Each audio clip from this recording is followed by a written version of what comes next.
Hi எல்லோருக்கும் வணக்கம். Bigg Boss season 8 Tamil. So இந்த வீடியோவில் நம்ம 24/7 லைவ் ஸ்ட்ரீமில் என்ன நடந்துச்சு அப்படிங்கிறத பற்றி தான் டிஸ்கஸ் பண்ண போகிறோம். ஸோ வீடியோக்குள்ள போகிறதுக்கு முன்னாடி நம்ம சேனலுக்கு நீங்கள் புதுசாக இருந்தீங்கன்னா கண்டிப்பாக சப்ஸ்கிரைப் பண்ணிக்கோங்க, வீடியோ மறக்காமல் ஒரு லைக் பண்ணிக்கோங்க. இப்போ நம்ம வீடியோக்குள்ளே போகலாம். ஸோ செகண்ட் ரவுண்ட் நீங்கள் பார்த்துருப்பீங்க, கேப்டன்ஷிப்புக்கு 4 பேர் வந்து போட்டிடுறாங்க. அதில் கேப்டன் யார் அப்படின்னு சொல்லி பார்த்தீங்கன்னா அதைத்தான் இந்த வீடியோவில் பார்க்க போகிறோம். ஸோ ஃபஸ்ட்டு ஏஞ்சல்ஸில் பெஸ்ட்டு வந்து ரஞ்சித் மற்றும் பவித்ரா. டெவில்ஸில் பெஸ்ட்டு வந்து மஞ்சரி மற்றும் நம்ம தீபக் சார். ஸோ தீபக்கோடைய லுக்கு பார்த்தீங்களா, அப்படியே எப்படின்ற மாதிரி வேறு லெவலில் இருந்துச்சுல. So that is good. அடுத்து பவித்ரா நம்ம ஏற்கனவே சொன்னோம், ஷீ இஸ் வெரி டஃப்பான ஒரு காம்படிட்டர் அப்படின்ற மாதிரி. ஏன்னா அடித்து நகர்த்துறாங்க, முட்டையை தூக்கி வாயில் ஊற்றுறாங்க, பாம்பு மாதிரி குடிச்சிட்டு இருக்க அதுமாதிரி தர்சிகா கேட்டுட்டு இருந்துச்சு. ஸோ ரஞ்சித்துக்கு பதிலாக சத்யா கொடுத்துருக்கலாம், பட் ரஞ்சித்தும் ஓகே தான், நாட் பேட். அவரை நிறைய பேர் உடைக்க ட்ரை பண்ணாங்களாம், பட் நமக்கு அது காண்பிக்கப்படலை. ஸோ மேபி அது பெஸ்ட் பர்ஃபார்மன்ஸ்க்கு ரிசல்ட் ஆகிடுச்சு. இப்போ என்னென்னா, கேப்டனுக்கு கண்டிப்பாக பவித்ரா நான் எடுத்தே ஆகணுன்ற மாதிரி ஒரு போராட்டத்தில் இருந்தாங்கல்ல. ஆனால் தீபக்கு மஞ்சரிக்கு இது தேவையில்லை அப்படின்ற ஒரு மைண்ட் செட்டில் இருக்காங்க. ஏன்னா அவங்க கேப்டன் ஆகிட்டாங்க.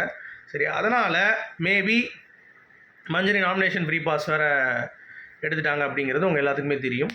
ஸோ ரஞ்சித் அண்ட் பவித்ராவுக்கு தான் கடும் போட்டி வந்திருக்கு. அதில் ரஞ்சித் அவர்கள் ஜெயிச்சு விட்டார் அப்படின்றது தான் வந்து எக்ஸ்க்ளூசிவான தகவல். So captain of the house next week Ranjith. So இனிமேல் வீட்டில் வந்து பார்த்தீங்கன்னா யாராவது சண்டை போட்டால், சாமி சண்டை போடாதீங்க சாமி, வீடு நிம்மதி குழஞ்சி போயிருமியா தங்கம் செல்லம், தயவு செஞ்சு பேசாதீங்க ஐயா சாமி அப்படின்ற மாதிரி. எப்பா என்னப்பா நீங்கள் அப்படின்ற மாதிரி தான் ஒரு ஃபீல் இருக்கும் அப்படிங்கிறது தான். என்னடா இது இந்த வீடு அடித்தடியில் இருக்குன்னு பார்த்தா அணைச்சிட்டாங்க தண்ணியை ஊற்றி அப்படின்ற மாதிரி நம்ம ரஞ்சித்தே வந்து தண்ணி ஊற்றி விட்டுவார் அப்படிங்கிறது தான். சரி, இப்போ லைவ் ஸ்ட்ரீமிங்கில் 2 விஷயங்கள் நான் பார்த்து ரசித்தது என்ன அப்படின்னா, சௌந்தர்யா அவர்கள் முத்துவை பற்றியும் பவித்ரா பற்றியும் அனலைஸ் பண்ண அந்த ஒரு விதம். அதுவும் யாருக்கிட்டன்னு வந்து பார்த்தீங்கன்னா, இருக்கிறதுலே பெரிய ஒரு ஸ்போர்ட்ஸ்மேன்ஷிப் கிட்ட, ஸ்போர்ட்ஸ்மேன் பிளேயர் நம்ம சத்யா அவர்கள்கிட்ட என்ன சொல்கிறாங்க அப்படின்னா, முத்து அவர்களை பற்றி தான் வந்து மேக்ஸிமம் பேசுகிறாங்க. அதில் பவித்ரா பற்றி அவங்க சொல்லும் விதம் நல்லா இருந்தது. ஏன்னா விஜய் சேதுபதி அவர்கள்கிட்டயே வந்து மூஞ்ச காட்டினா பார்த்தீங்களா, அதுதான் உண்மையான பவித்ரா. அது ஏன் இங்கே வரவே மாட்டேங்குது நம்மக்கிட்ட? ஆமாம்ல, அதே தான் நானும் கேட்குறேன். சத்யா சொல்கிறார், அவர் வந்து எப்பயுமே ஆமாம்ல சொல்கிறது தான் வச்சுருக்காங்க போல். நமக்கு அதான் தோணுச்சு. இப்போது பவித்ரா விஜய் சேதுபதி கிட்ட மூஞ்ச காமிச்சிட்டு அழுதுகிட்டு, இல்லை சார் நான் தான் சார், நான் பண்ணல சார், என் ஸ்ட்ராட்டஜிலாம் இல்லை சார், நான் இதனால மூஞ்சில் சொல்லுவேன் சார் அப்படி இப்படின்னு சொல்லி கோவப்பட்டுச்சுல. அந்த பவித்ராவுடைய மூஞ்சி இது வரைக்கும் எங்கேயும் பார்த்ததில்லை. அந்த கோவத்தில் அங்கங்கே பார்த்துருப்போம். மற்றபடி இன்னும் முழுசாக பவித்ரா வந்து இறங்கவே இல்லை அப்படிங்கிறத சௌந்தர்யா கண்டுபிடிக்கிறாங்க. அது கரெக்டு தான், கரெக்டான ஜட்ஜ்மெண்ட், வெரி குட். அடுத்து முத்துக்குமாரனுடைய இதையும் வந்து நல்லா அனலைஸ் பண்ணுறாங்க, அதுவும் நல்லா இருந்தது. That is good. அதாவது இந்த வீட்டில் அவன் வந்து முத்துக்குமரனாக போய் கப்பு வாங்க மாட்டான், முத்துக்குமரன் வந்து மாஸ்க் போட்டு தான் வந்து கப்பு வாங்குறான் அப்படின்ற மாதிரி ஒரு ஃபீலில் பேசுகிறாங்க. ஏன்னா முடிவு பண்ணிட்டாங்க, முத்துக்குமரன் தான் டைட்டில் வின்னர் சொல்லிட்டு எல்லாத்துக்கும் தெரிஞ்சு போச்சுங்க. சரியா, ஸோ இழுத்து முடியுங்க அப்படின்ற மாதிரி தான். ஸோ இப்போதைக்கு முத்துக்குமரன் தான் டாப்பில் இருக்கேன் அப்படிங்கிறது எந்த ஒரு மாற்றுக்கிறது, அது வீட்டுக்குள்ளேயும் அது ரிஃப்ளெக்ஷன் தெரியுது. ஏன்னா அவங்க அதான் சொல்கிறாங்க. ஏன்னா நம்மலாம் வந்து பார்த்தோன்னா ஒரு ரியாக்ஷன் காட்டிடுறோம், நான் சாச்சனா இப்படிப்பட்டவ அப்படிப்பட்டவன்னு சொல்லி மூஞ்சி நேரம் பேசிடுறேன். ஆனால் முத்து வந்து ரியலாக இந்த வீட்டில் இல்லை, ஃபேக்னஸாக இருக்கார் அப்படின்றத தோல் உரிக்கிறாங்க. கரெக்டு தான். ஏன்னா முத்துவே சொல்லியிருக்காரு, இந்த வீட்டில் வரும்போது சில விஷயங்கள் பேசக்கூடாது, பொண்ணுங்க சைட் அடிக்கிறத பார்க்கக்கூடாது, இந்த மாதிரி ஏகப்பட்ட விஷயங்கள் சொன்னார். நம்ம வந்து நார்மலாக போகிற விஷயம் ஜாக்லின் கிட்டே சொல்லிட்டு இருந்தார், பொண்ணுங்களை சைட் அடிக்கணும் அப்படின்னு தோணுச்சுன்னா நான் வேறு எங்கேயாவது கான்சன்ட்ரேட் பண்ணணும்னு வந்திருக்கேன்.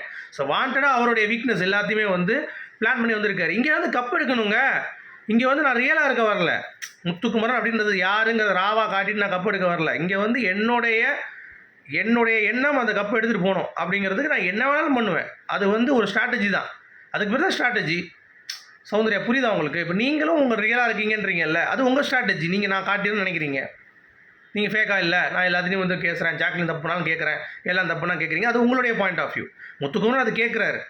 ஆனால் அவர் வந்து இந்த கேரக்டரில் சில விஷயங்கள், அதாவது வெளியே போற்றே இருந்தப்பா ஒரு ரொம்ப ஃப்ரீயாக பேச ஒரு ஆளாக இருக்கலாம், அந்த மாதிரி சில விஷயங்கள் தான் அவங்க அமுக்குறாரு அப்படிங்கிறது பார்க்க முடியுது. ஸோ நீங்களும் அதை அக்செப்ட் பண்ணுவீங்கன்னு நினைக்கிறேன். அடுத்து தீபக் முத்துவை பற்றி புகழ்ந்து பேசிகிட்டு இருந்தார் ராணவ் கிட்ட.